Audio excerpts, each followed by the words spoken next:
Network connectivity issues can be a major source of frustration for end users and put IT professionals in the hot seat. That's why it's important to troubleshoot connectivity issues and identify problem domains on copper Ethernet links quickly.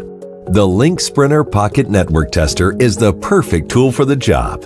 It rapidly identifies errors and documents network connectivity status and path information for every Ethernet link. Link Sprinter delivers these 5 essential network tests to the palm of your hand.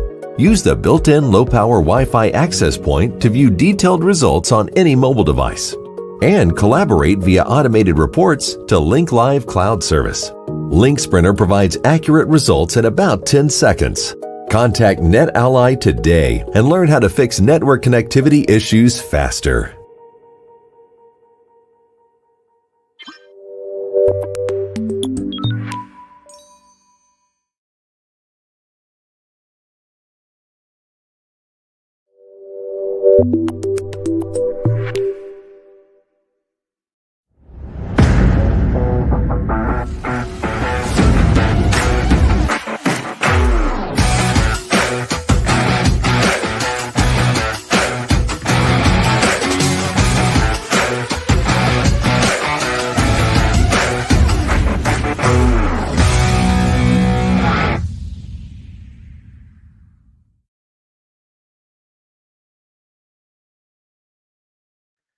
Hello, friends. Uncle Marv here with another episode of the IT Business Podcast presented by NetAlly, the show for IT professionals and managed service providers, where we do our best to try to help you run your business better, smarter, and faster. If you are watching this or even hearing it after the show, this is the Wednesday live show where I try to bring on guests and we have chats about a lot of stuff. We have a busy show this evening, a lot of news to get to. We are going to be talking about Hurricane Helene and its aftermath. We're going to be talking about TechCon Unplugged. And I actually have some news on the NSITSP, the big old acronym, the National Society of IT Service Providers. I've got an interesting Florida man story, and next week, I need you guys to prepare for Amazon Prime. So we're going to get to all of that. And to help me with tonight's show, I'm going to be bringing in Justine Anderson and Jason Miller. So let me bring them up to the stage. Yeah, let's see here. Where's Justine? There we are. So Jason, Justine, how are we tonight? Doing great. How about you? Are you? Doing good, doing good. All right, and many of you know Jason Miller from Johnson City, Tennessee, and a 3-time People's Champion at TechCon Unplugged. Don't know how that happened. Hey, that's right. You know, who's going to challenge me next year? Who's going to be 4-time? I don't know.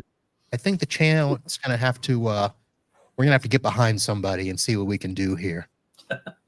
Yeah. And Justine is from the great state of Florida on the other coast near Tampa, and will be somewhere around where we're having the ASCII Edge, this year's ASCII Cup, coming up later at the end of this month. Justine, how is it over there? All is well. All right.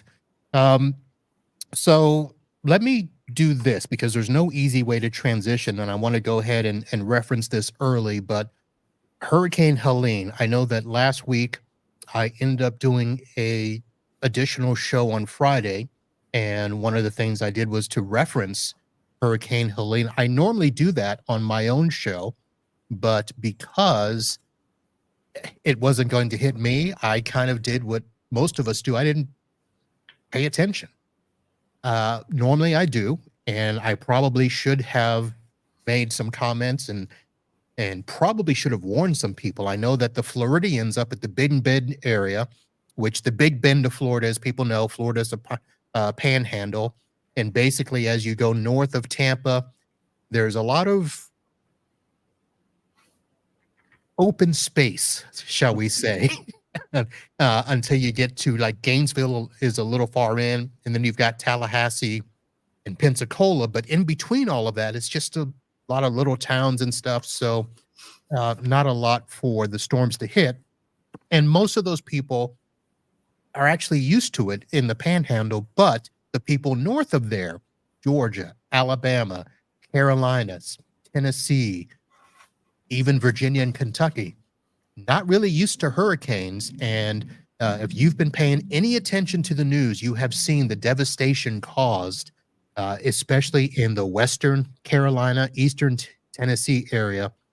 The amount of rainfall that was dumped in that area.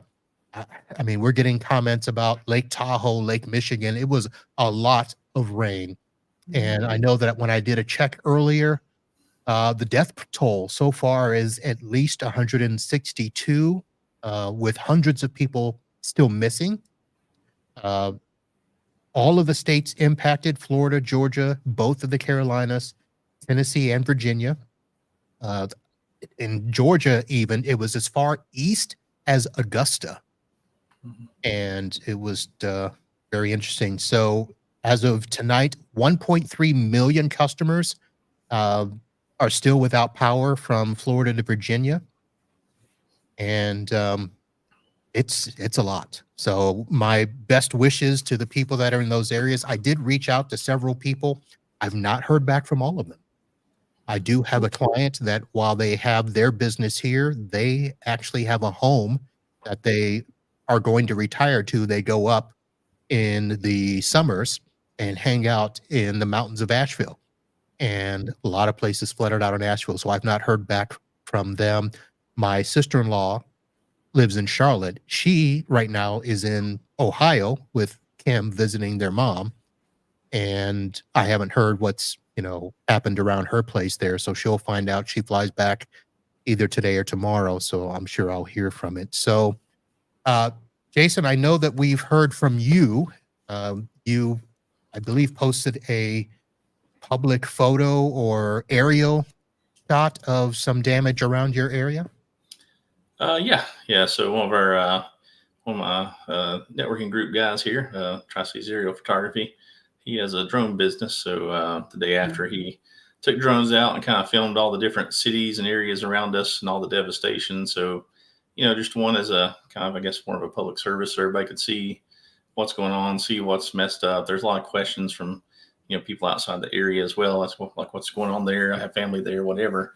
It's very, very bad. I mean, people sometimes say you should be prepared for stuff like this, but we live in the mountains, man. I mean, it's not you don't flood in the mountain, you know what I'm saying? So, but we do this time around. So tons of water, tons of devastation. I mean, there's all kinds of stuff going on here. So I don't know how much you want me to get into there, but well, let me first ask Justine, because I know that while Florida did not take the brunt of the storm, it was close enough to skirt up the coast. And I did see some damage in those areas. I know that there was some flooding from the bay that went up and almost flooded out a hospital. What's the latest from your area, Justine?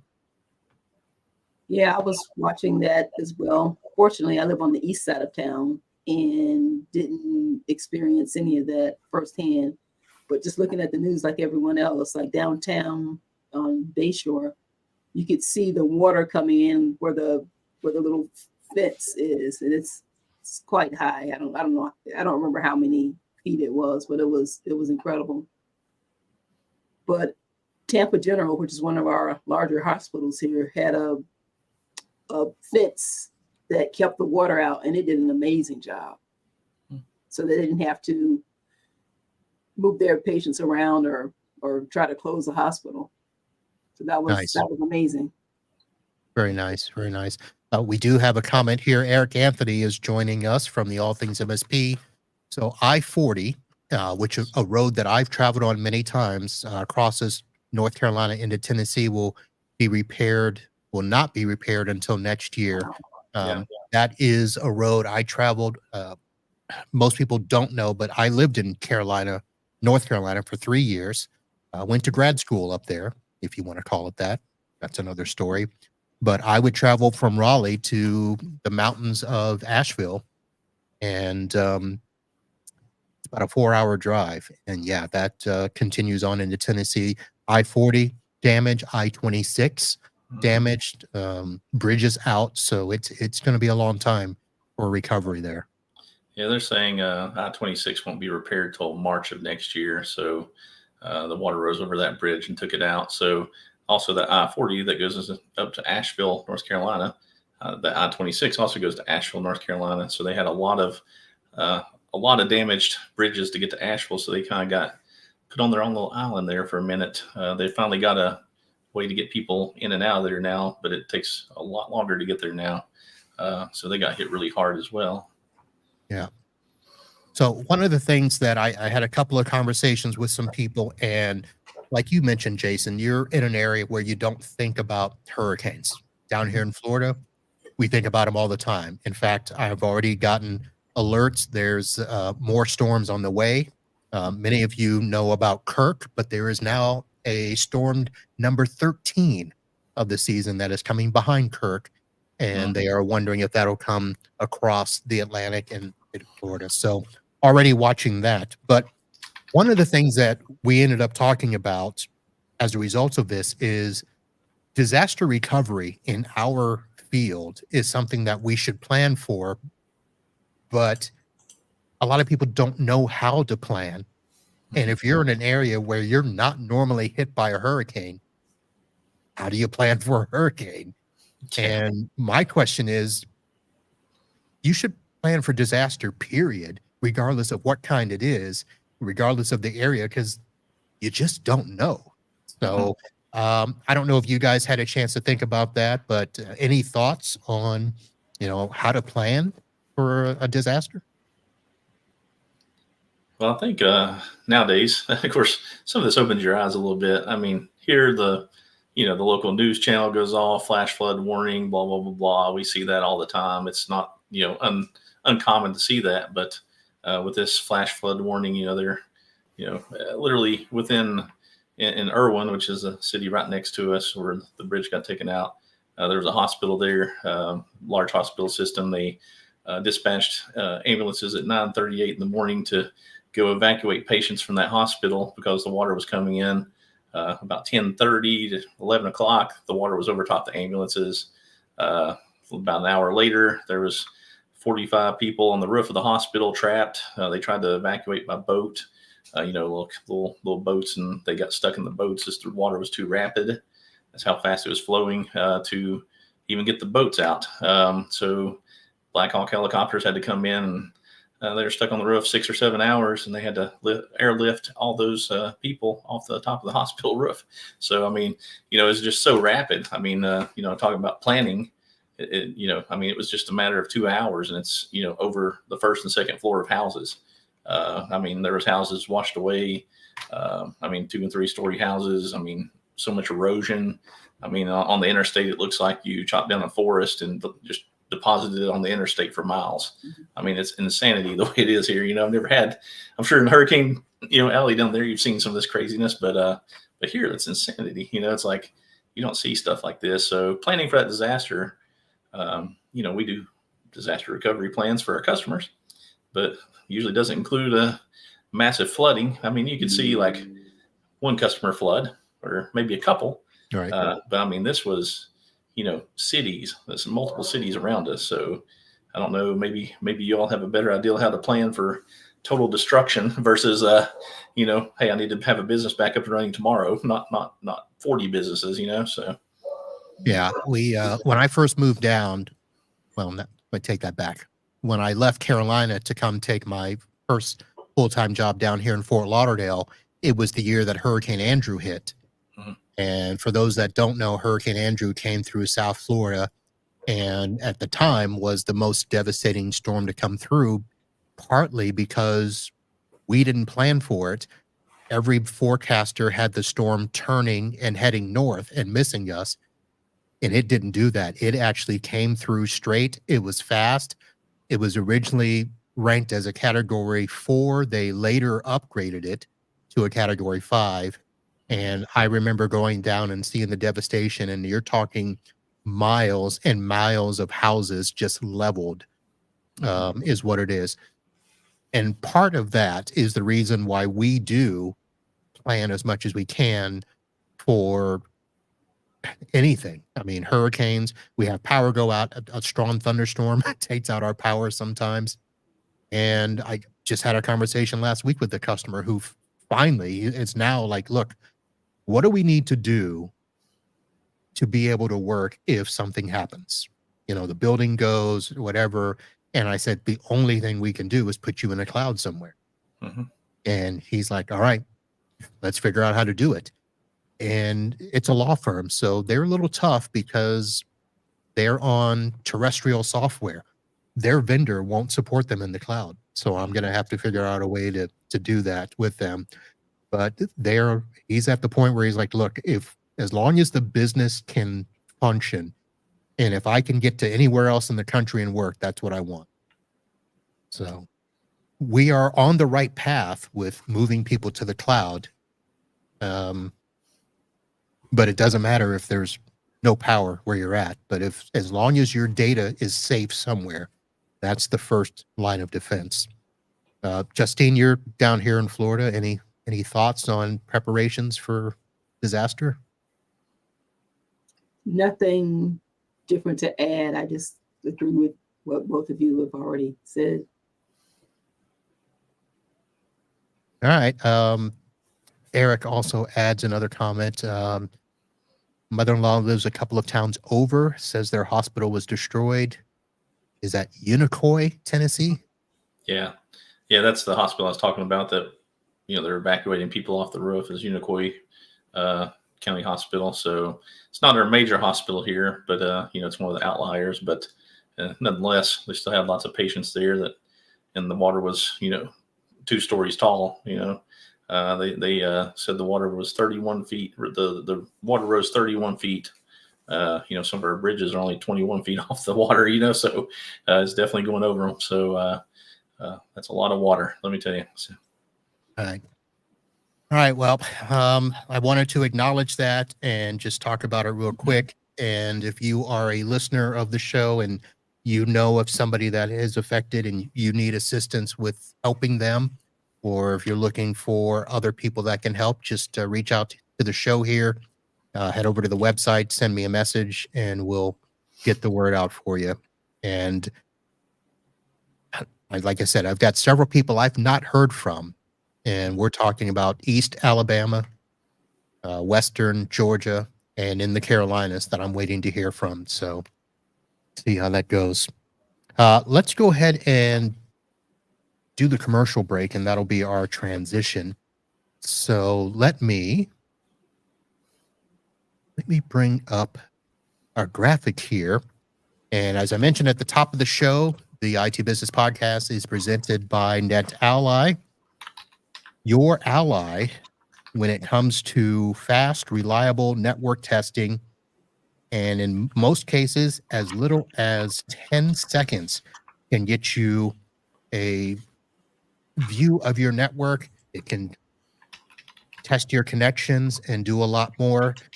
I am still trying to reach out about the newest tool, the CyberScope Air. And all I can say is having that in your hand, I have the Etherscope and the CyberScope, and being able to not only test network connection, test Wi-Fi, do performance testing, it is absolutely amazing. Even if it's the link sprinter, folks, get that in your hand.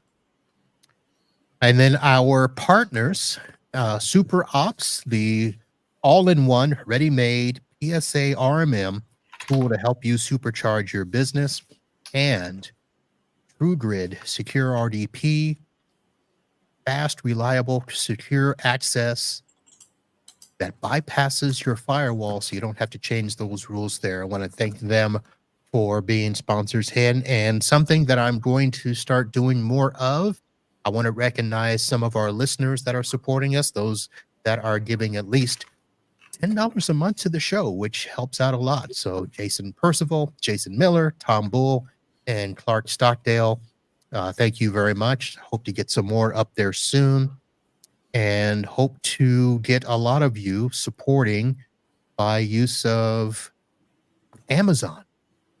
And I'm going to pimp that a lot more often especially through the end of the year, because there is a promotion happening for those of us that are Amazon influencers, which I don't know why that's the name, but if I get to a certain level, and I don't remember the number, it's like 10 or 15,000 in what they call shipped revenue, uh, I'll get a bump and a bonus in what I get. So I'm hoping to get that and use that to fund the Amazon gift cards and other stuff that I do at the end of the year. Normally, I ask vendors to pitch in and help, but I don't want to do that. If I can get listeners to support by shopping on Amazon, listen, it's no more work for you. You're not doing anything extra.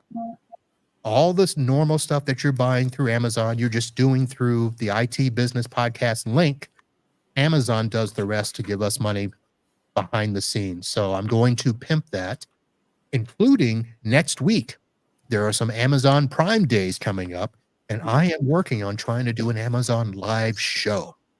So wish me luck. Hope that happens and get you guys to support the show using Amazon. So I mentioned the NSITSP, and that is the National Society of IT Service Providers, a professional organization representing small and medium IT consultants. The organization focuses on several key areas, and here's what they are. One, they want to help transform the IT industry into a recognized profession. Two, establish high standards and ethics for IT service providers. And three, improve the perception and credibility of the IT profession. Now, this came up when it was announced years ago that there might be regulation coming down the pike, whether it's from the government, whether it's from local state governments, whether it's insurance companies, where they're going to try to start to define what an IT solution provider is, who a managed service provider is, and what things we have to do in supporting our customers. And a lot of that was pushback from a lot of the ransomware stuff when they started realizing that they had to pay out ransom demands that were much higher than they thought. And they said, you know what, we're going to define the industry. And a group of providers got together and said, wait a minute, we don't need insurance company trying to define who we are. We can do that ourselves. And so they've put together a group, and right now the membership is right around 1,000, just over 1,000 members. And today, I participated in my first meeting with them. I am going to join the National Society of IT Service Providers. I don't know what exactly that means going forward, but I just wanted to announce that and say that I'm going to join the fight, and I'm hoping that some of you will. I'll be putting more stuff out about that later. Things to help us with proposed legislation, industry standards, credibility, all of that. And let's see, I think I have a link for some stuff that they do. Now, they don't only do that. They also put together webinars. Next week, there is a webinar. Let's see, that's led by Carl, I think, Carl Palachek, called Leading with Ethics. Can I share this? Let me share this.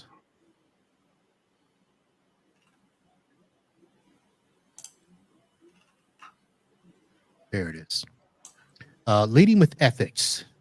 Differentiate your company in a changing market. So it is next week, October 9th. And I'm going to put the link in to register.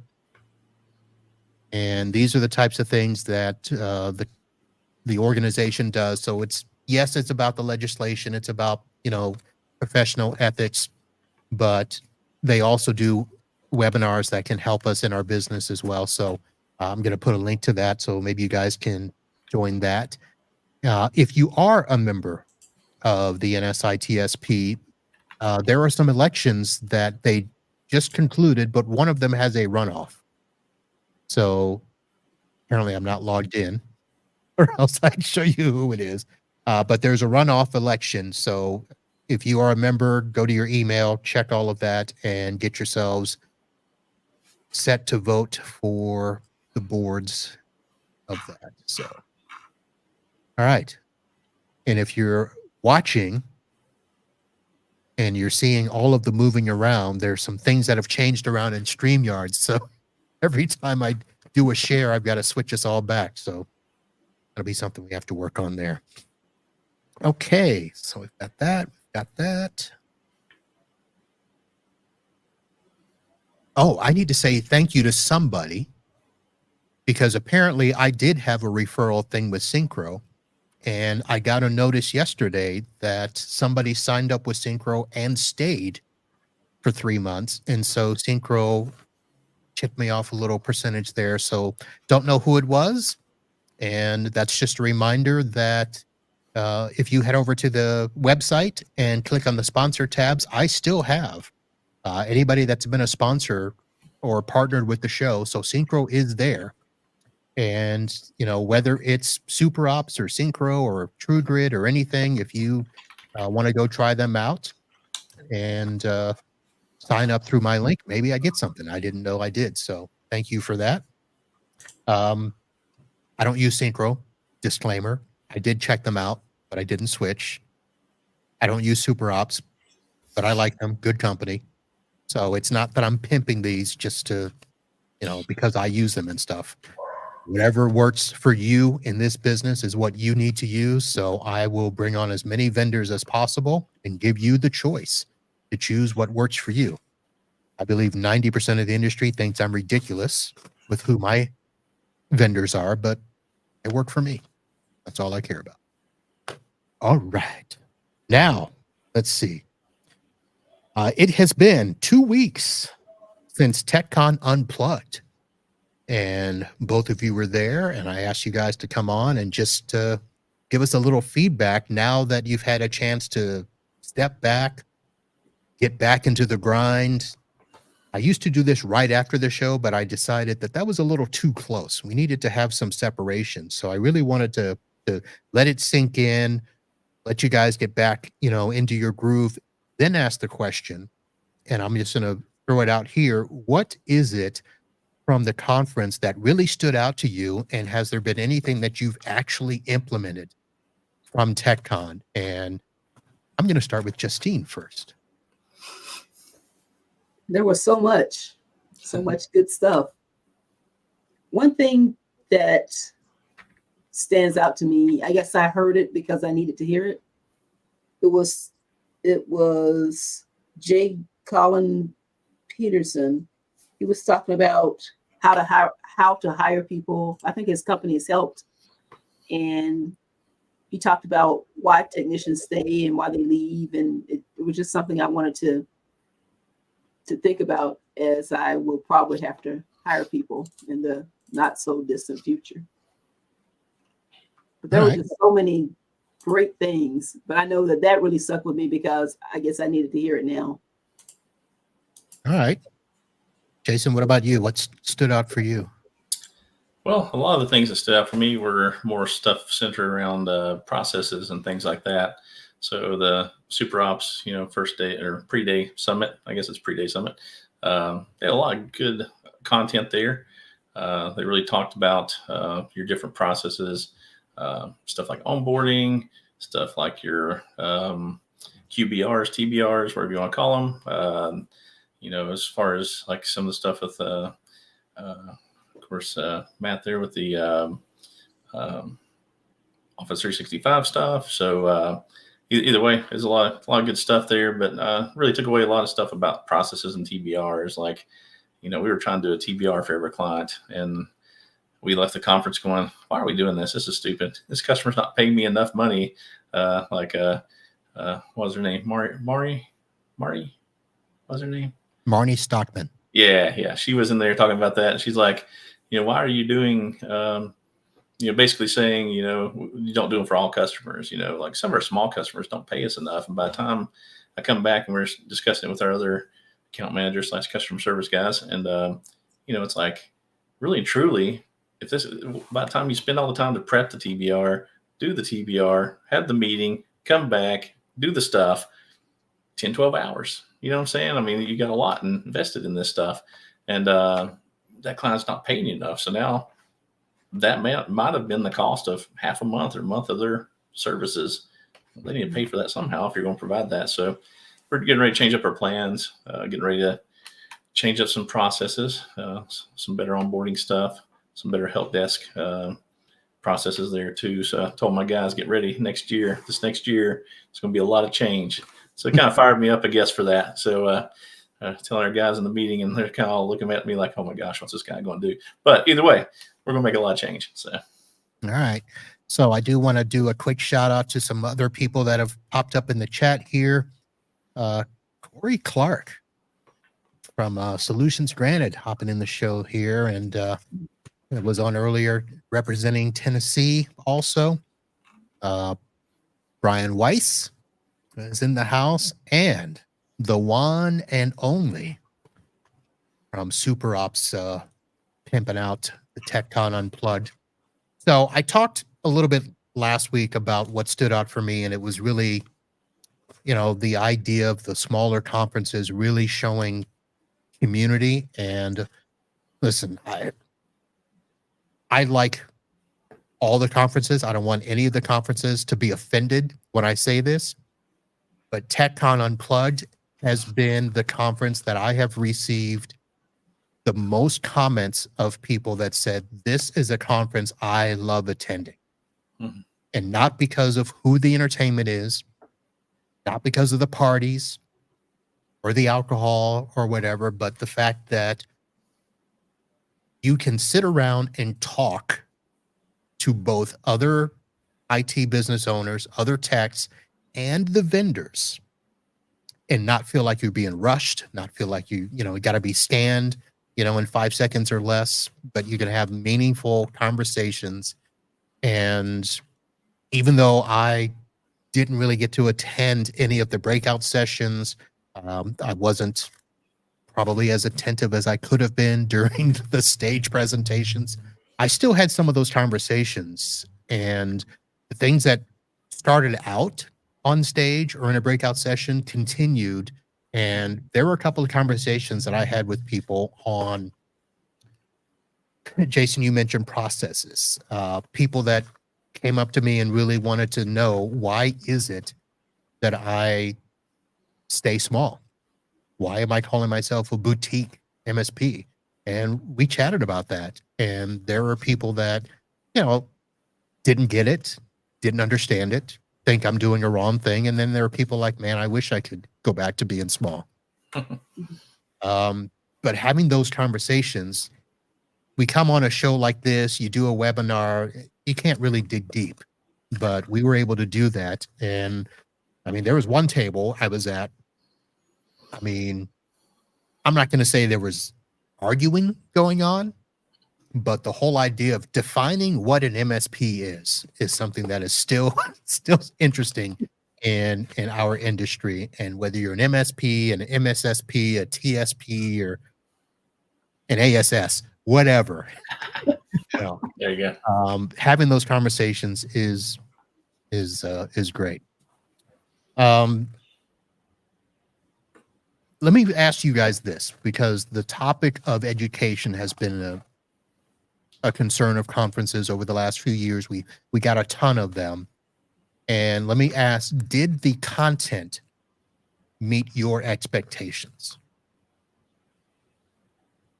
For me, definitely. I would say it was I thought about saying that it's like a fire hose of information, but I think it was more like a buffet, like a really good buffet, that everything you try is going to be good. And then there's more and more, but you can only eat so much. That's how it felt. Okay. Yeah, I believe the content at TechCon. I mean, I went to 2 other conferences this year. I'm not the Uncle Marv, the great MC of the TechCon, and goes to 32,000 conferences a year. But I made it 3 this year. Out of the 3, I believe the content at TechCon was way better. The last 2 conferences I went to before this one, is just, I mean, the content was okay, but when you come away from like the Super Ops Summit Day, the people they had there for the sessions, Matt Lee and everybody else. I mean, the sessions were quality. I felt like the other conferences, it's just a rush to get in, get out. and like you said, the hallway conversations, the after party conversations, the hanging out part is a lot too. But I didn't get as much out of those other conferences, and they're much larger. So I don't think it really matters, as to what size the conference is. I think it matters the content, the people there, and I mean they had the best MC for sure. So I have no idea what you're talking about. what? Oh, you were the MC, man. You were the MC. No, all I'm going to say is this. I don't think I've ever taken as many musical requests, even when I was doing DJ stuff back in the day.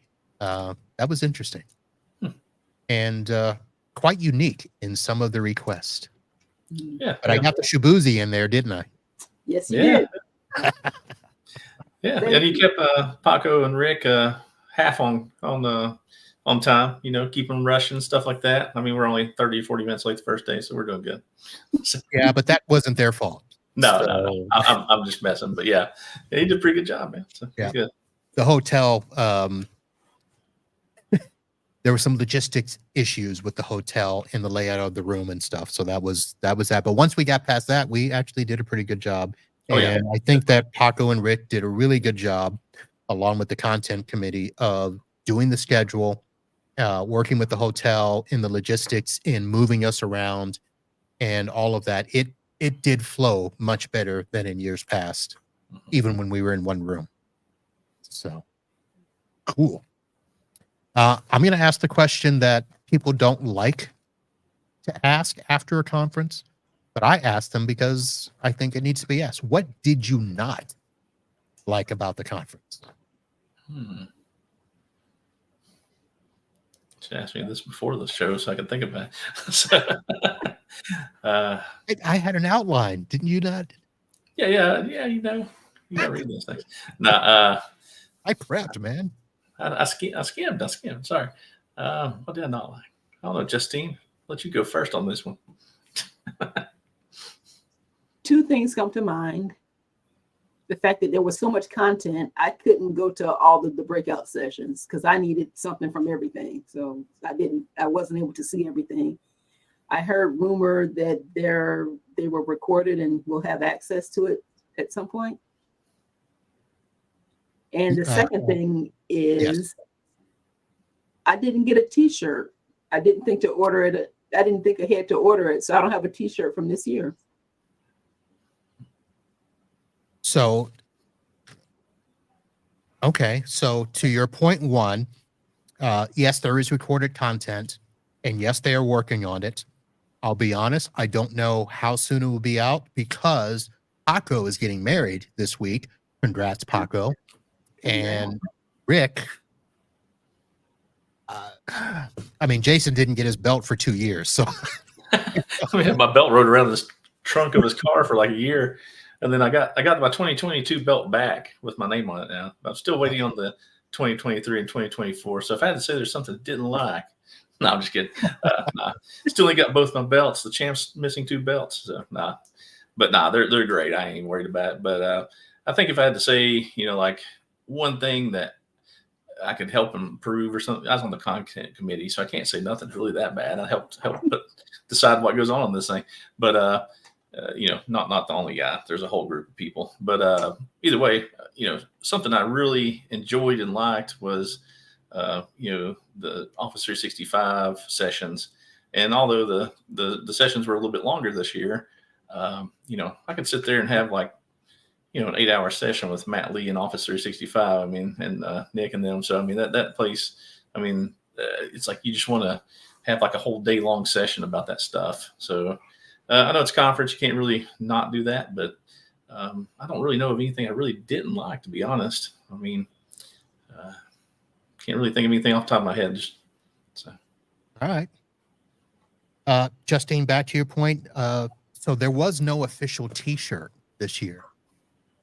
The t-shirt that you saw is still available. If you go to my website and click on the Ko-Fi button there, they're still up.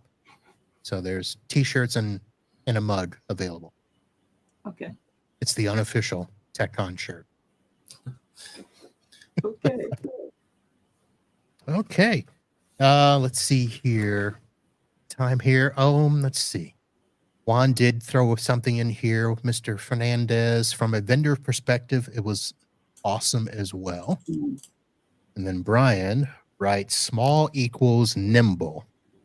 Something needed with AI emerging will be harder for larger organizations to implement AI, being tied to systems with tech debt that are too hard to move away from.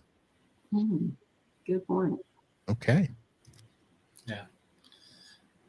You know, going back to Juan there about the vendor perspective, that's one thing that TechCon does well. A lot of these other conferences or vendors push all their agenda and stuff on you on the stage instead of bringing you valuable content. So, and two, you weren't scanned at every booth. You know, they actually talked to you and seemed like they cared a little more. So I like to see the bigger conferences, you know, challenge the vendors to do stuff like that, the bigger conferences.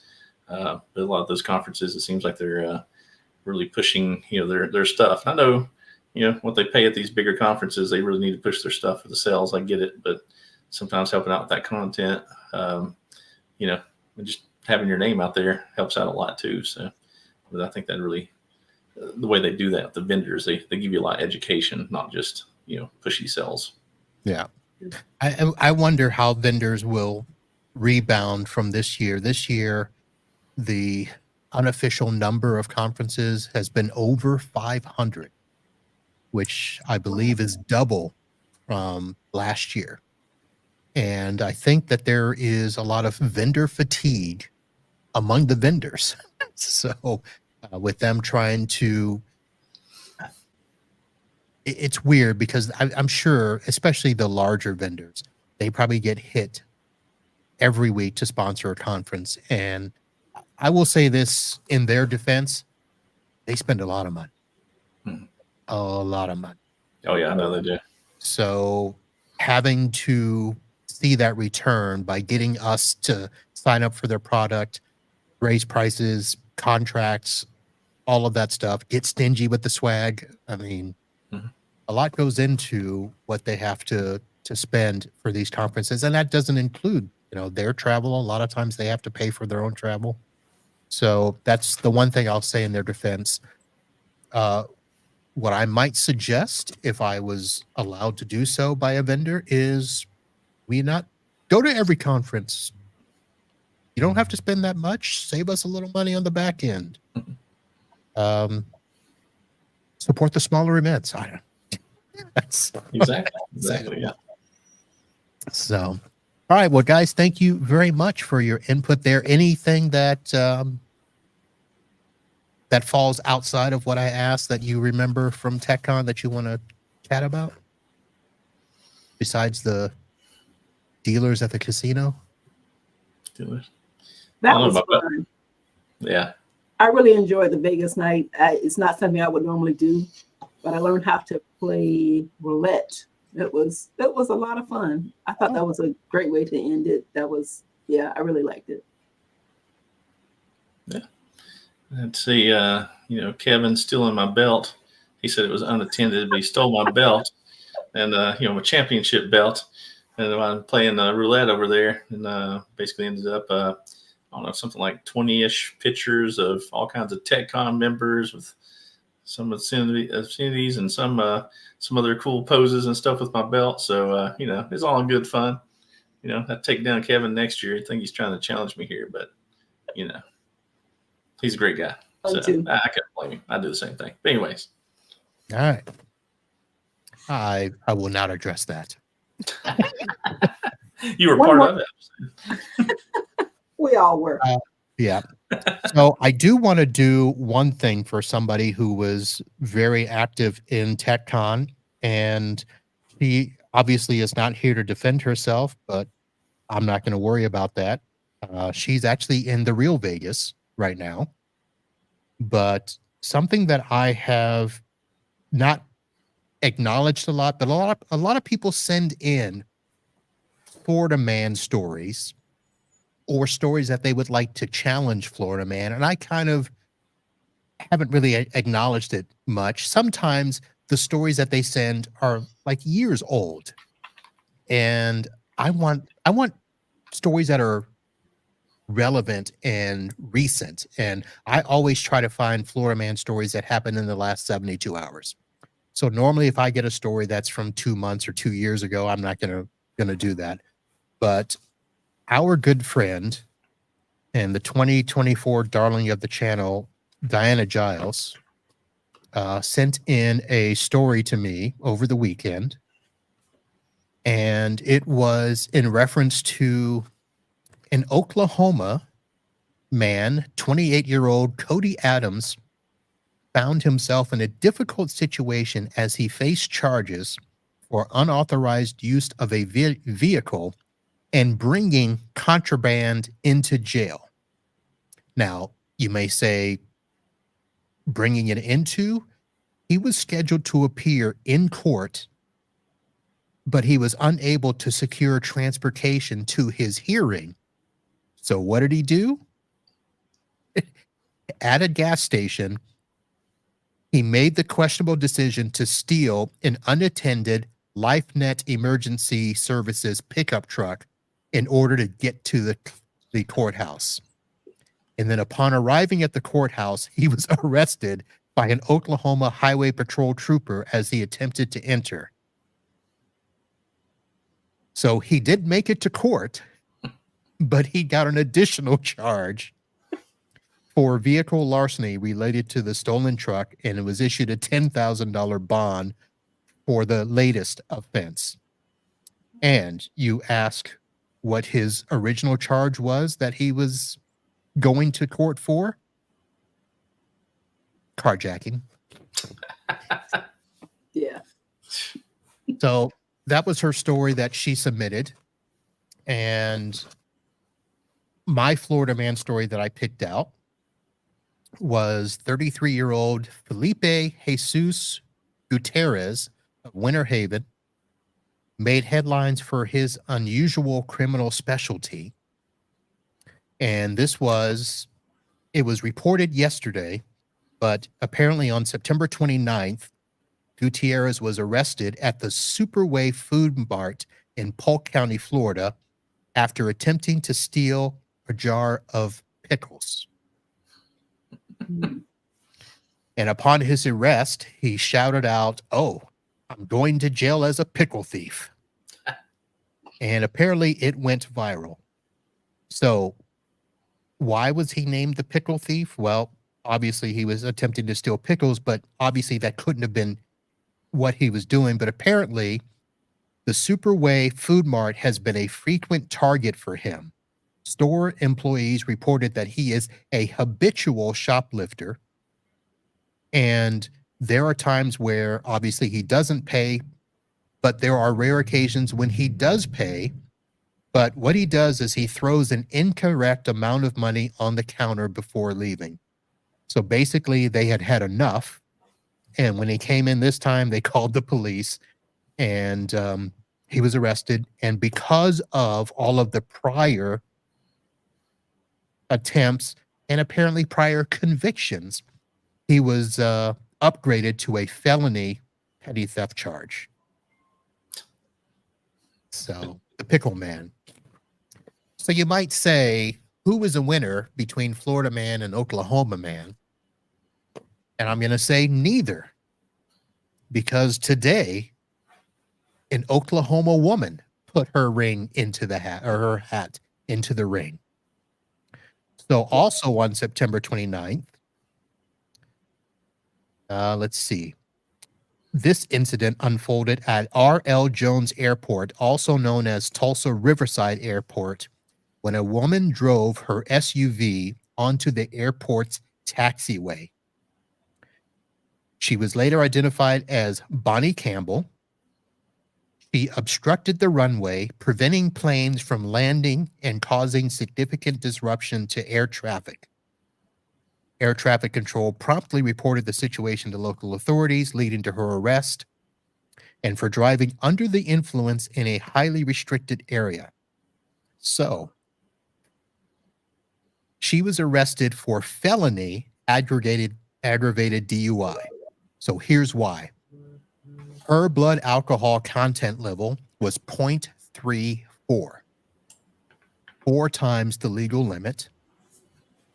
She was driving on an airport taxiway, endangering air traffic. And apparently this was her second DUI offense. So the winner tonight is going to go to Oklahoma Woman. And I will have links to all those stories because I'm sure you're going to want to find out how in the world did she get her SUV into an airport and onto a runway. So on behalf of Lady Giles, a very successful submission to challenge Florida Man. Wow. Tulsa, Oklahoma. They were also famous on Live PD, by the way. A man by the name of Styx was made famous out of Tulsa on that show. So, all right, guys, I think that's going to do it for tonight. Thank you for hanging out. No problem. No problem. Thanks. It was fun. Yeah. The one and only, how about them dealers at casino night? Yeah. So, all right, that's going to do it for our show tonight. I want to thank Jason and Justine for coming and hanging out with us tonight. Let's see. Jason mentioned I attend a lot of conferences, and that is going to continue. At the end of this month, I will be attending ASCII Edge, which is also going to be the last event of the year called the ASCII Cup. That will be in Tampa, Florida. I've got links to that in the show notes. The week after that, I will be in Orlando at IT Nation Connect, and we will be covering the winner of the Pitch It contest and then attending the rest of that conference. And then the week after that, DattoCon down here in Miami, Florida. So back to back to back conferences. And just as Jason Miller is getting caught up on his episodes, we will drop probably 20 or 30 more for him to get even further behind. Gosh, this guy can't keep up. Yeah, you're fine. You listen at 3 times speed or whatever. It's 2x, but yeah, I mean, you sound kind of funny tonight, so not talking fast enough. All right. Well, on behalf of the IT Business Model, That's great. That's awesome. all right, that's going to do it, folks. Anytime you want to find out anything about the show, just head over to the website, itbusinesspodcast.com. There you can listen to past episodes, whatever speed you like. You can find them in your favorite podcatcher. Take them with you wherever you go. Shop on Amazon, support me on Ko-Fi, do all of those things. That's going to do it for tonight. We'll be back again next week with another show. And thanks for watching. And until next time, holla. Holla.